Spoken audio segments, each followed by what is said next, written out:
नमस्कार दोस्तों, एक बार फिर से स्वागत है आपका अपने YouTube channel ready to compete में। जैसा कि हम लोगों ने पिछले 2 वीडियो में कारखाना अधिनियम कुछ प्रावधानों को जान लिया था, इसमें सुरक्षा संबंधी प्रावधान थे और आज ये कारखाना अधिनियम का लास्ट पार्ट है और आज कारखाना अधिनियम के जितने भी उपबंध बचे हुए हैं उन सबको हम लोग कवर करेंगे। तो जिन लोगों ने पिछले वीडियो नहीं देखे हैं वो लोग पिछले वीडियो देख लें, जिससे कि उनको अच्छी तरीके से समझ में आए आगे। चलिए स्टार्ट करते हैं कारखाना अधिनियम 1948 को और जानते हैं इसमें धारा 42 से 50 तक। पहले हम लोग पढ़ेंगे कल्याण संबंधी प्रावधान जो धारा 42 से 50 तक दे रखे हैं। तो सबसे पहला प्रावधान है धारा 42 में धुलाई की सुविधा के बारे में। इसमें पर्याप्त और बताया गया इसमें पर्याप्त रूप से धुलाई की व्यवस्था होनी चाहिए और उपयुक्त सुविधा होनी चाहिए, जिससे कि कामगार वहाँ अपने कपड़े या हाथ पैर इन सब को धुल सके। इस संबंधी प्रावधान किया गया है धारा 42 में। और धारा 42 में ही बताया गया है कि पुरुष और स्त्री और कामगारों के लिए अलग अलग व्यवस्था होनी चाहिए, दोनों के लिए सेपरेट व्यवस्था होनी चाहिए कि स्त्री और पुरुष कामगार अलग अलग अपने कपड़े या हाथ पैर धुल सके। ये प्रावधान धारा 42 में किया गया है और धारा 42 में ही राज्य सरकार को इसके लिए मानक तय करने के लिए शक्ति प्राप्त है कि वो इसके लिए कोई नियम बना सकती है, कुछ मानक तय कर सकती है कि किस तरीके का धुलाई स्थल होना चाहिए जहां धुलाई हो। इन सब के लिए प्रावधान या जो भी स्टैंडर्ड है वो राज्य सरकार को शक्ति प्राप्त है, वो बना सकती है। इसके बाद धारा 43 में वस्त्रों को सुखाने के लिए बताया गया है कि वस्त्रों को सुखाने की उचित व्यवस्था होनी चाहिए।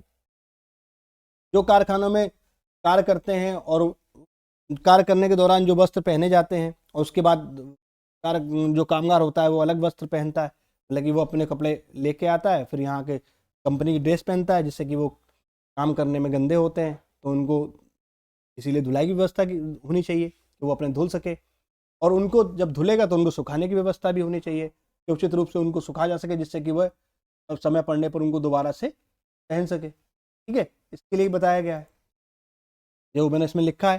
कारखानों में कार्य के दौरान ना पहने जाने वाले वस्त्रों को रखने और गीले कपड़ों को सुखाने की व्यवस्था होनी चाहिए।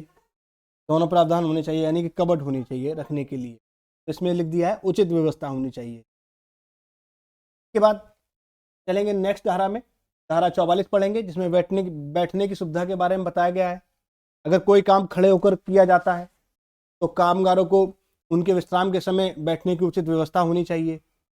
और अगर निरीक्षक को ये लगता है भाई खड़े खड़े व्यक्ति थकेगा, तो उसके जब उसका विश्राम का टाइम होगा, जो लंच टाइम होगा या विश्राम का टाइम होगा, टाइम वह कहाँ बैठकर आराम कर सके, इसके लिए एक उचित व्यवस्था होनी चाहिए बैठने की। इसके बाद यदि मुख्य कारखाना निरीक्षक को ये लगता है कि कोई कामगार अपना काम बैठकर भी उतनी ही कार्यदक्षता से कर सकता है, मतलब कि अगर कोई पैकिंग का काम ही अगर ले सपोज करिए कोई पैकिंग का काम है, अगर कोई पैकिंग का काम खड़े होकर कर रहा है कोई कामगार, और अगर कारखाना निरीक्षक चाहे तो कि वो बैठकर भी उसी काम को उतने ही अच्छी तरीके से कर सकता है, तो वो नियोजक को आदेश दे सकता है धारा 44 के तहत कि इनसे ये काम बैठकर कराया जाए।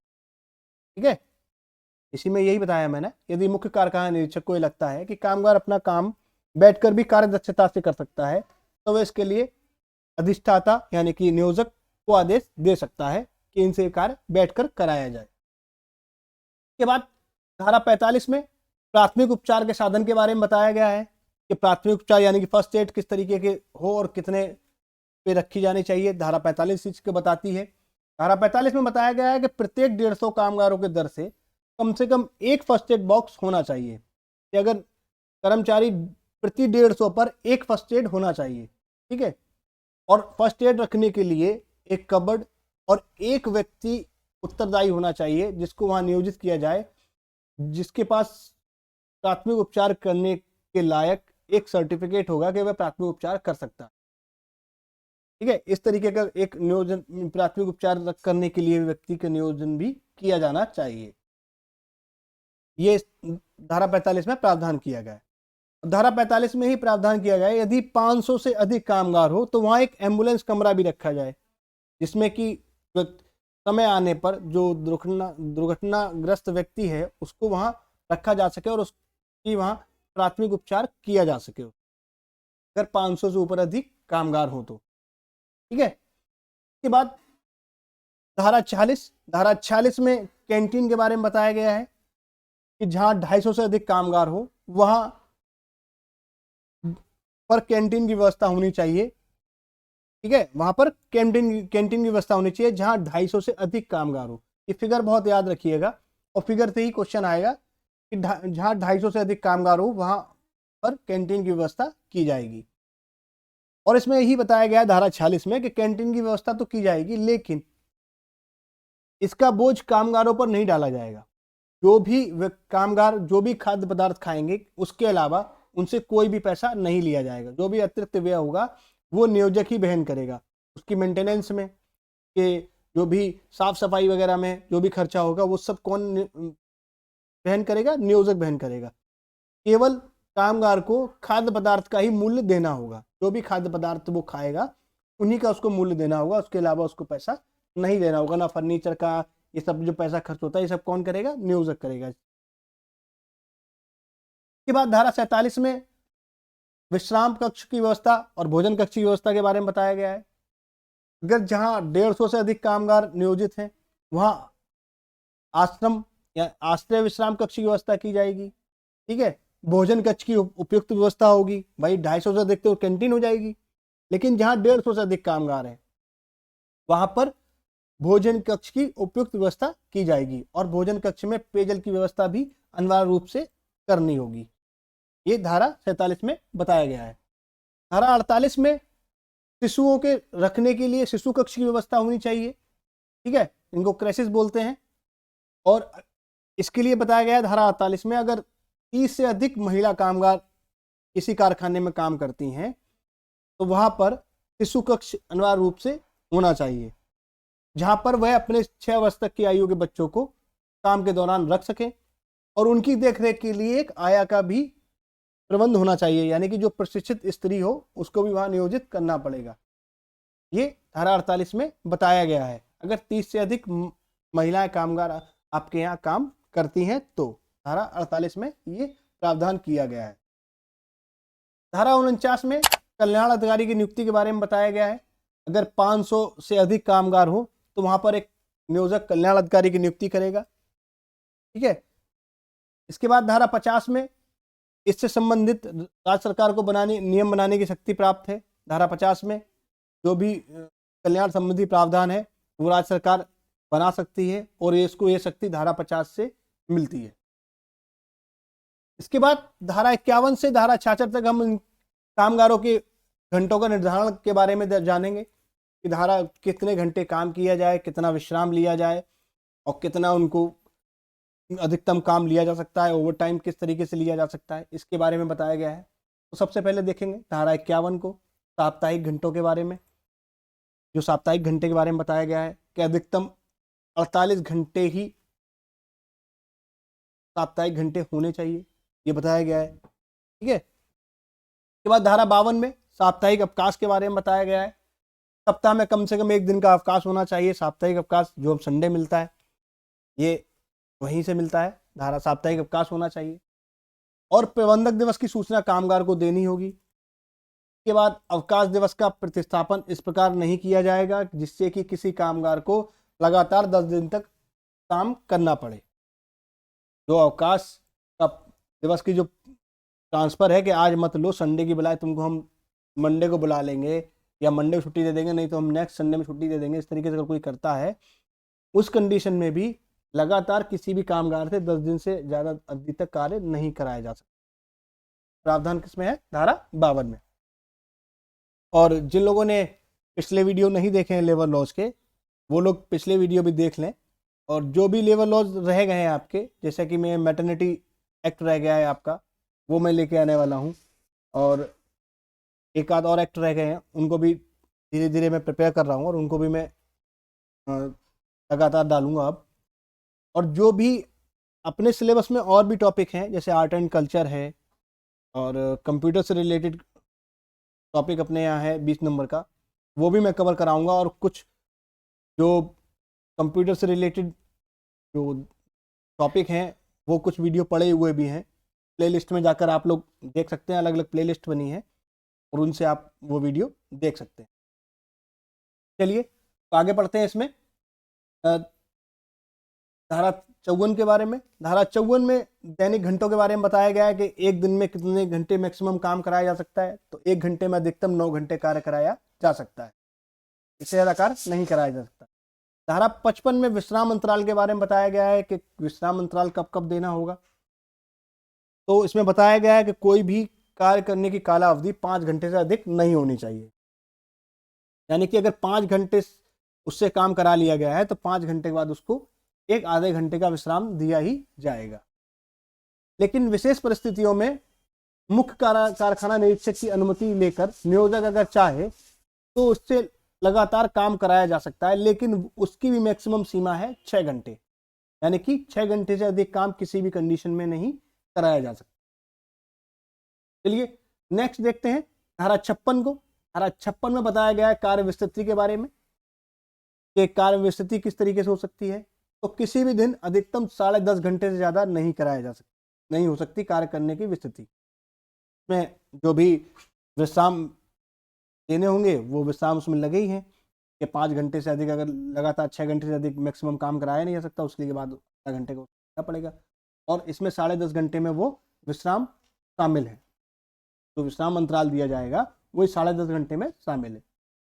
के बाद विशेष परिस्थितियों में मुख्य कारखाना निरीक्षक की अनुमति के बाद 12 घंटे तक ये हो सकता है, लेकिन इससे ज़्यादा नहीं हो सकता किसी भी कंडीशन में, वो भी विशेष परिस्थितियों में जब मुख्य कारखाना निरीक्षक इसकी अनुमति प्रदान कर देता है तो।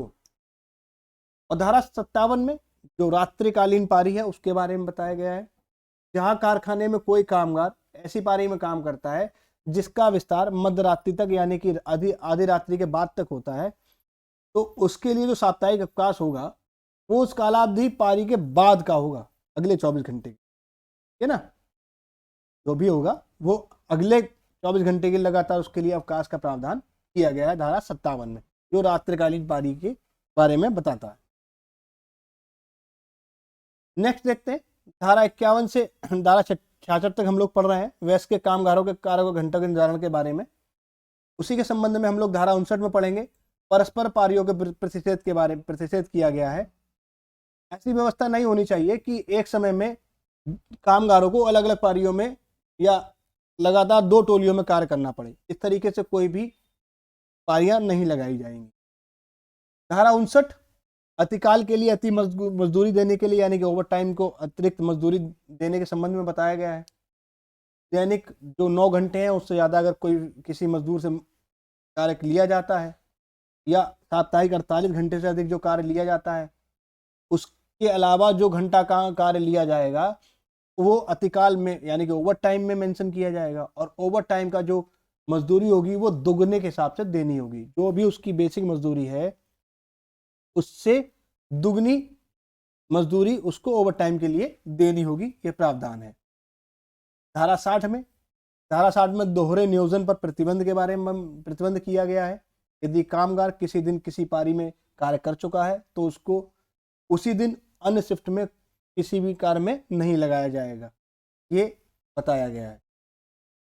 धारा 61 में वयस्कों के लिए काम की कालावधि की सूचना के बारे में बताया गया है। प्रतिदिन काम करने वाले कार्यों के घंटों की सूचना देनी होगी और विश्राम अंतराल आदि को बताना होगा, और इसमें विश्राम अंतराल का कोई भी उल्लंघन नहीं किया जा सकता, ये धारा 61 बताती है।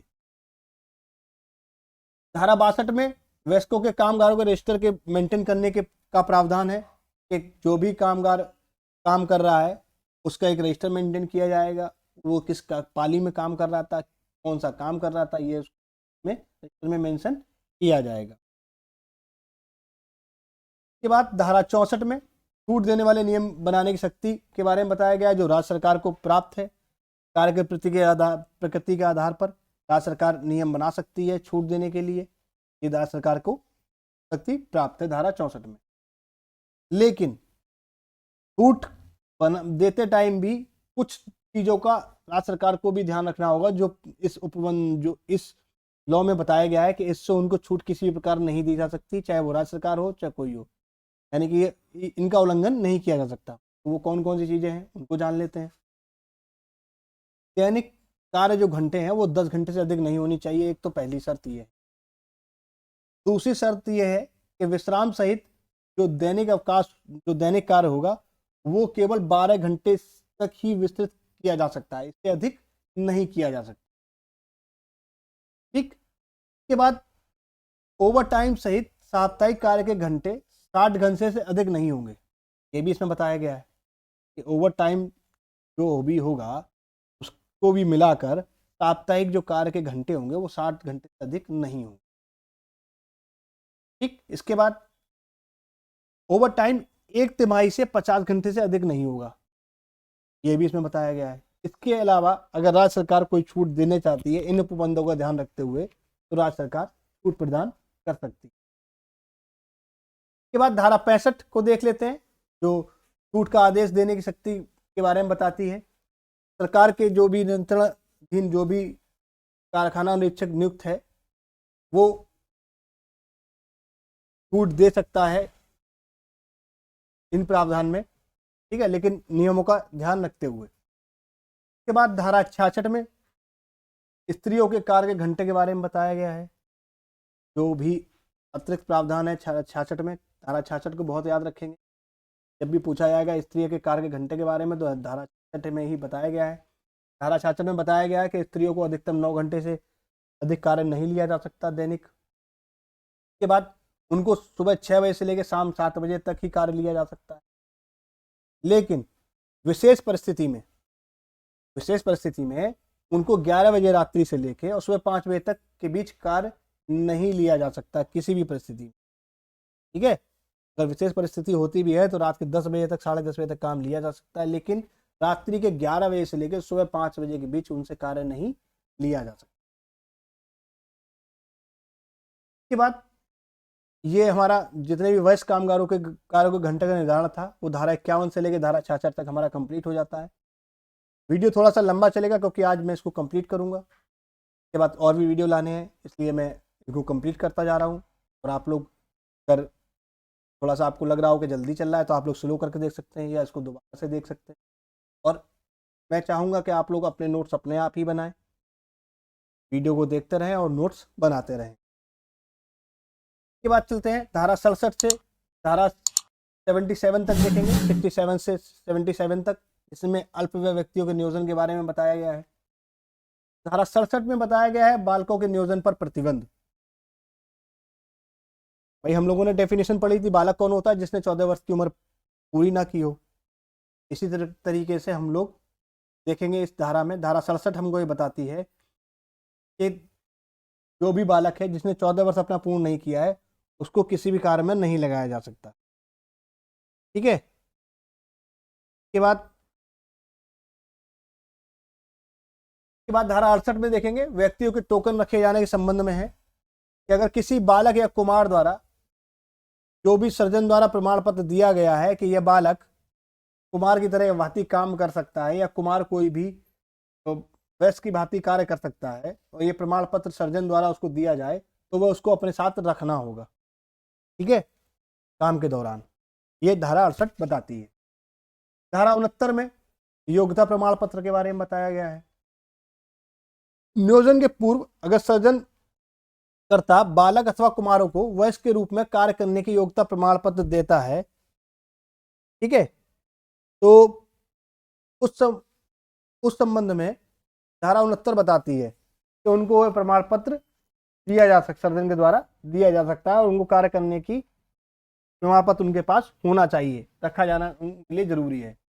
और उसका आवश्यकता पड़ने पर उसका नवीनीकरण यानी कि उसको रिन्यू भी कराना जरूरी है, ये धारा 69 में बताया गया है। इसके बाद धारा 70 देख लेते हैं। धारा 70 में अल्पवय के व्यक्तियों के नियोजन के बारे में ही बताया गया है, जिसमें अल्पवय को दिए जाने जो प्रमाण पत्र दिया जाता है उसका प्रभाव क्या होता है इसके बारे में बताया गया है। देख लेते हैं। यदि किसी कुमार या वयस्क का प्रमाण पत्र मिला हो, यदि किसी कुमार को वयस्क का प्रमाण पत्र मिला हो तो वह अध्याय 6 जहां पर वयस्कों के कार्य के घंटे के बारे में बताया गया है और अध्याय 8 जहां मजदूरी सहित वार्षिक छुट्टी के बारे में बताया गया है के लिए वयस्क माना जाएगा। यानी कि यहाँ इसको इस तरीके से समझिए कि यदि किसी कुमार को, जो कि कुमार है लेकिन चिकित्सक के द्वारा उसको वयस्क का प्रमाण पत्र दे दिया जाता है कि ये वयस्क की भांति कार्य कर सकता है, तो उस पर जो कार्य के घंटों का जो निर्धारण होगा वो अध्याय 6 में जो मेंशन है, जो हम लोग अभी पीछे पढ़ के आए हैं, उसके द्वारा मान्य होगा। वयस्क के लिए ही जो मान्य है किए गए हैं वही उस पर लागू होंगे। और जो अध्याय 8 में मजदूरी सहित वार्षिक अवकाश के बारे में बताया गया है कि जो बालक हो उनको 15 दिन के बाद, जो हम आगे पढ़ेंगे, 15 दिन के बाद एक अवकाश हो जाता है, और वयस्क को 20 दिन के बारे में एक अवकाश हो जाता है, तो वो वयस्क के अनुसार ही माना जाएगा। ये धारा 70 में बताया गया है। लेकिन यदि किसी कामगार को इसका प्रमाण पत्र नहीं मिला है तो उसे बालक ही समझा जाएगा, चाहे उसकी उम्र कितनी भी क्यों ना हो। अगर चिकित्सक उसको प्रमाण पत्र नहीं देता है कि ये वयस्क है, तो इस कंडीशन में उसको बालक ही समझा जाएगा। इसके बाद धारा 71 में बालकों के लिए कार्य के घंटों का निर्धारण किया गया है। ठीक है ना, बालक अगर नियोजित किए जाएंगे तो वो किस किस तरीके से कार्य करेंगे, कितने घंटे काम करेंगे, और उनके लिए काम का घंटों का निर्धारण क्या क्या होगा, तो ये धारा 71 में बताया गया है। धारा 71 में बताया गया है कि दैनिक जो बालक होगा वो केवल 4.5 घंटे तक ही काम कर सकता है दैनिक, इससे ज्यादा वह काम नहीं कर सकता एक दिन में। और रात के 10 बजे से लेकर सुबह 6 बजे के बीच उससे कार्य नहीं लिया जाएगा, उससे यानी कि उसकी रात्रि पारी में नहीं लगाया जाएगा। और बालिकाओं के लिए सुबह 8 बजे से लेकर शाम 7 बजे के बीच ही कार्य लिया जा सकता है, इसके अलावा उनसे कोई कार्य नहीं लिया जा सकता है। बालकों के काम करने की कालावधि 2 पारियों तक ही सीमित रहेगी। कार्य विस्तृत 5 घंटे ही होगी, केवल अगर 4.5 घंटे के बजाय 5 घंटे तक उससे काम कराया जा सकता है विशेष परिस्थिति में, लेकिन 5 घंटे से अधिक नहीं कार्य करें। और साप्ताहिक अवकाश उसको देना होगा, ये भी प्रावधान इसमें है। और केवल उसको एक ही टोली में नियोजित किया जा सकेगा, उसको 2 टोलियों में नियोजित नहीं किया जा सकेगा। नेक्स्ट चलते हैं धारा 72 के बारे में जान लेते हैं। धारा 72 में बालकों के लिए काम की कालावधि के बारे में सूचना है जो बताई गई है कि उसको प्रतिदिन काम करने के लिए जो सूचना है और जो उसके अवकाश हैं उसकी उसको सूचना देनी होगी, विश्राम अंतराल, और उसके इन चीज़ों का उल्लंघन ना हो, धारा 72 में बताया गया है। धारा 73 में बालकों का रजिस्टर रखना पड़ेगा, जैसे वयस्कों का रजिस्टर रखना पड़ता था ऐसे बालकों का रजिस्टर भी रखना पड़ेगा।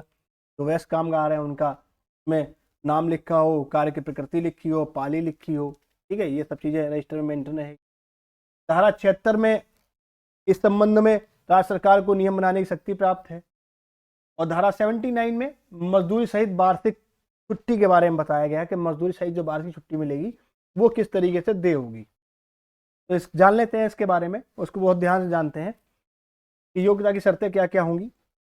पूर्ववर्ती कैलेंडर वर्ष के दौरान यदि किसी कामगार ने 240 दिन या उससे अधिक कार्य किया है तो उसको जो भी छुट्टी दी जाएगी वो उसकी सवेतन दी जाएगी। लेकिन यदि कामगार ने 240 दिन पिछले कैलेंडर वर्ष में काम न किया हो और आधे दिन काम किया हो तो उसके बारे में हम लोग आगे जानेंगे। और इस 240 दिन में अगर किसी महिला कामगार ने मैटरनिटी लीव ले रखी है तो वो इसमें काउंट होगी, यानी कि काउंट से मतलब है कि वो अवकाश में नहीं गिनी जाएगी, वो उसके कार्य अवधि के दौरान ही गिनी जाएगी। 240 दिन में वो काउंट होगी। ठीक है, चलिए नेक्स्ट एक और देख लेते हैं, छुट्टी की दरें देख लेते हैं। ठीक है, छुट्टी की दरें क्या क्या होंगी। छुट्टी की दरों में वयस्क को किए गए कार्य के प्रत्येक 20 दिन के बाद 1 दिन का अवकाश देना होगा, यानी कि जो वयस्क है अगर वो लगातार 20 दिन तक कार्य करता है तो उसके बाद उसको एक छुट्टी दी जाएगी जो कि सवेतन होगी, यानी कि उसको मजदूरी भी देनी होगी उस 1 दिन की, और वो छुट्टी पर भी रहेगा। और बालकों के लिए 15 दिन के लिए है। अगर वो बालक कोई भी 15 दिन तक लगातार कार्य करता है तो उसके बाद उसकी एक छुट्टी बनती है 15 दिन के बाद, जो कि मजदूरी सहित होगी, तो उसको मजदूरी भी देनी होगी। और यदि कामगार को नौकरी कैलेंडर वर्ष के बीच में आता है कोई कामगार, और जो उसके बचे हुए जो दिन हैं, जो कामगार की जो उस वर्ष के जो बचे हुए दिन हैं उनका 2/3 निकाल के, जो भी उसने काम किए, जो भी काम 2/3 जो काम होगा उसका जो बचे हुए दिन है उसमें से उसका रेशियो निकाल लिया जाएगा 2/3 दिन का, तो उस हिसाब से उसको सवेतन अवकाश उसको देनी होगी, तब वो हकदार हो जाएगा। के बाद अगर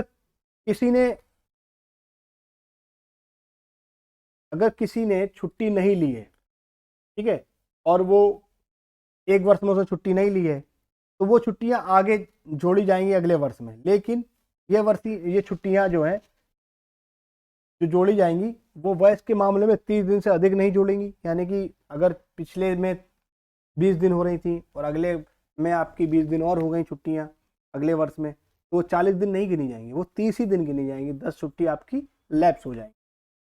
और बालकों के मामले में ये है ऐसा है कि 40 दिन से अधिक नहीं जोड़ी जाएंगी। यानी कि किसी बालक ने अगर 30 छुट्टियां पिछले कैलेंडर वर्ष में उसकी हो गई हैं और अगले में 20 हो गई हैं, यानी कि टोटल छुट्टियां हो गई 50, तो वो 50 छुट्टी नहीं ले सकता, वो 40 छुट्टी ले सकता है। लेकिन छुट्टी लेने का भी प्रावधान है। क्या है? बीमारी के मामले को छोड़कर आप ये छुट्टियां जो सवेतन वार्षिक अवकाश है अधिकतम एक वर्ष में 3 बार ही लिया जा सकता है, ज़्यादा नहीं लिया जाता। समझ रहे? 3 बार से ज़्यादा नहीं लिया जा सकता। चलिए आगे देखेंगे धारा 80 को। धारा 80 में छुट्टी के कालावधि के दौरान मजदूरी के बारे में बताया गया है। ठीक है, जो भी छुट्टी के कालावधि है उसके दौरान मजदूरी क्या है। दैनिक मजदूरी की दर जो ठीक पहले माह में उसके द्वारा वास्तव में काम किए गए दिनों की पूर्णकालिक उपार्जनों के दैनिक औसत के बराबर होगी। यानी कि जो उसकी पिछले माह में जो दैनिक औसत मजदूरी बन रही है वही मजदूरी उसको अवकाश के दौरान देनी होगी। और इसमें बोनस और कोई भी अतिकाल यानी कि ओवर टाइम इसमें शामिल नहीं होगा, वो नहीं जोड़ा जाएगा। केवल मजदूरी उसने काम किया है वही इसमें जोड़ी जाएगी। महंगाई भत्ते और खाद्यान्नों के रियायती मूल्य नगद समतुल्य शामिल होगा इसमें। ठीक है, जो खाद्यान्नों के लिए रियायती मूल्य दिया जाता है वो इसमें शामिल होगा।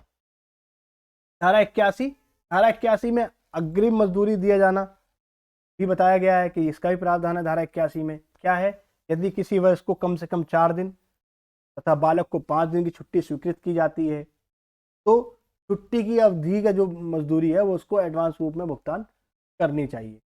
ठीक है, यह करना होगा। ये प्रावधान धारा 81 में किया गया है। धारा 82 में भुगतान नहीं की गई मजदूरी की वसूली के बारे में बताया गया है। यदि नियोजक सवेतन वार्षिक छुट्टी के प्रावधानों के अंतर्गत मजदूरी का भुगतान नहीं करता है तो उससे मजदूरी भुगतान अधिनियम 1936 के तहत लंबित मजदूरी के रूप में भुगतान लिया जाएगा। तो यहाँ जिन लोगों ने मजदूरी भुगतान अधिनियम 1936 अभी तक नहीं पढ़ा है वो कृपया प्लेलिस्ट में जाकर मजदूरी भुगतान अधिनियम 1936 को पढ़ लें, क्योंकि बहुत पॉपुलर वीडियो भी रहा है, उसको आप देख सकते हैं मजदूरी भुगतान अधिनियम 1936 को। इसमें जो अमेंडमेंट अभी तक हुए हैं, लास्ट अमेंडमेंट, वो पूरा अपडेटेड है और उसमें मैंने प्रूफ भी दिया है कि क्या क्या चीज़ें हैं। चलिए नेक्स्ट चलते हैं और समझते हैं धारा 83 को, केस में नियम बनाने की शक्ति के बारे में जो बताती है। तो जो मजदूरी के संबंध में जो भी भुगतान संबंधी जो नियम बनाने की शक्ति है वो राज्य सरकार को प्राप्त है। और यहाँ समुचित सरकार भी अगर आपके ऑप्शन में आता है तो आप समुचित सरकार भी लगा सकते हैं।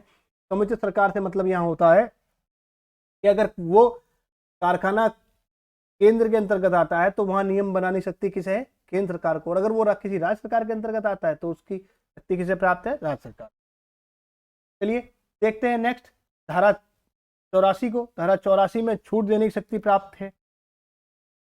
धारा 84 कहती है कि अगर यदि किसी कारखाने में या किसी फैक्ट्री में कारखाना अधिनियम 1948 जो एक्ट है इससे अच्छे प्रावधान लागू हैं तो राज्य सरकार इस कारखाना अधिनियम 1948 से उस कारखाने को छूट प्रदान कर सकती है। ये धारा 84 बताती है। समझ गए होंगे आप लोग? आपको इतना समझ में आया होगा। चलिए नेक्स्ट चलते हैं। अब इसके बाद हमारा रह जाता है दंड प्रावधान, जो कि बहुत इंपॉर्टेंट है और श्योर है कि उससे एक क्वेश्चन जरूर आएगा। और तो जान लेते हैं धारा 92 से लेकर 106 तक दंड प्रावधान किए गए हैं, इनके बारे में जान लेते हैं क्या क्या दंड प्रावधान है। और जितने भी ये दंड प्रावधान में जो भी फिगर हैं मैंने पढ़ाने आपको जा रहा हूँ वो अपडेट है और इनमें इनके बाद कोई भी परिवर्तन नहीं किया गया है। और जो पुरानी बुक्स वगैरह रखी हैं, कई बुक्स में मैंने देखा है उनमें अभी तक अपडेट नहीं है, वो पुराने हैं। तो आप भ्रमित ना होएं, भ्रमित बिल्कुल ना होइए, बिल्कुल आप विश्वास कर सकते हैं ये जितना भी आपको जो कंटेंट मैं दे रहा हूँ वो बिल्कुल अपडेट है और ऑथेंटिक है। चलिए स्टार्ट करते हैं धारा 92 से धारा 176 को समझते हैं दंड प्रावधानों के बारे में। सबसे पहले इस अधिनियम में जो अधिनियम बनाए गए हैं, इस नियम के तहत अगर इनका कोई भी उल्लंघन करता है नियोजक या प्रबंधक, तो उसको 2 वर्षों का कारावास या 1 लाख रुपए तक का जुर्माना, ये दोनों चीजें उसको हो सकती है। या तो 2 वर्ष तक का कारावास हो सकता है या 1 लाख रुपए का जुर्माना, या दोनों ही हो सकते हैं अगर किसी भी प्रावधान का उल्लंघन करता है तो। और दोष सिद्ध की हो जाने के बाद भी अगर वो इन दोबारा से अपनी गलतियों को दोहराता है तो प्रतिदिन उस पर 1,000 रुपये के हिसाब से उसको दंडित किया जाएगा। ठीक है, क्या किया जाएगा? दंडित किया जाएगा। इसके बाद अगर कुछ जो खतरनाक स्थितियां हैं उनमें अगर उनको लगाते हैं, कामगार कार्य करते हैं और वहां पर किसी उपबंध का उल्लंघन होता है, तो इस स्थिति में नियोजक को 7 वर्षों तक का कारावास और 2 लाख रुपए तक का जुर्माना या दोनों ही रूप से दंडित किया जा सकता है। ठीक है, इसके बाद नेक्स्ट देखेंगे, अगर निरीक्षक के कार्य में कोई भी नियोजक बाधा डालता है तो उसको 6 माह तक का कारावास या 10,000 रुपए तक का जुर्माना या दोनों ही रूप से दंडित किया जा सकता है। इसके बाद ये तो हो गए नियोजक के बारे में। यदि अब यहाँ जान लेते हैं कि अगर कोई कामगार भी तो कभी कभार गलती करते हैं, इस स्थिति में अगर कामगार कोई गलती करते हैं तो उनको किस किस रूप से दंडित किया जा सकता है भाई, ये भी तो उनको भी दंडित किया जाना चाहिए। तो सबसे पहले तो अगर कोई कामगार फूकदान के अलावा किसी भी फैक्ट्री प्रेमिसेस फैक्ट्री के अंदर या उसके कार्य क्षेत्र में वो कहीं थूकदान के अलावा थूकता है तो उस पर 5 रुपए तक दंड करने का प्रावधान है।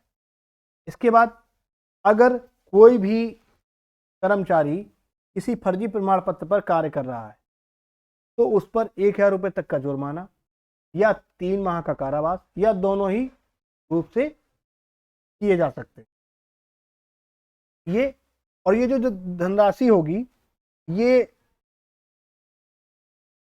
एंट्री होगी फैक्ट्री में और फैक्ट्री में उसको रखा जाएगा और ये इसका जो उपयोग होगा इस धनराशि का वो मजदूरों के ही वेलफेयर के लिए किया जाएगा। वो नियोजक अपने नीचे नहीं खर्च कर सकता। जो भी जुर्माने की वसूली राशि है, जुर्माना वसूला जाता है, उससे जो भी राशि एकत्र होती है इसके लिए जो भी वेलफेयर के काम कराए जा सकते हैं तो मजदूरों के लिए वो कराए जाएंगे, वो नियोजक अपने नीचे नहीं खर्च कर सकते। ठीक है, तो उम्मीद करता हूँ दोस्तों आप लोगों को पसंद आया होगा मेरे द्वारा बताया गया जितना भी कंटेंट है। और अगर कोई भी आपको समस्या है तो आप लोग कृपया करके मुझे कमेंट कर सकते हैं और ज़्यादा से ज़्यादा आप लोग अपने फ्रेंड को इसको शेयर कीजिए और लाइक अगर पसंद आए तो लाइक भी कर दीजिए। और सब जिन लोगों ने अभी तक सब्सक्राइब नहीं किया है, देख रहा हूँ बहुत लोगों ने सब्सक्राइब नहीं किया है, जिन लोगों ने अभी तक सब्सक्राइब नहीं किया है वो सब्सक्राइब कर लें जिससे कि मेरे आने वाला वीडियो जो है वो आपको पता लग सके और आप उसको देख सकें। मिलते हैं नेक्स्ट वीडियो में। धन्यवाद, आज के लिए इतना ही।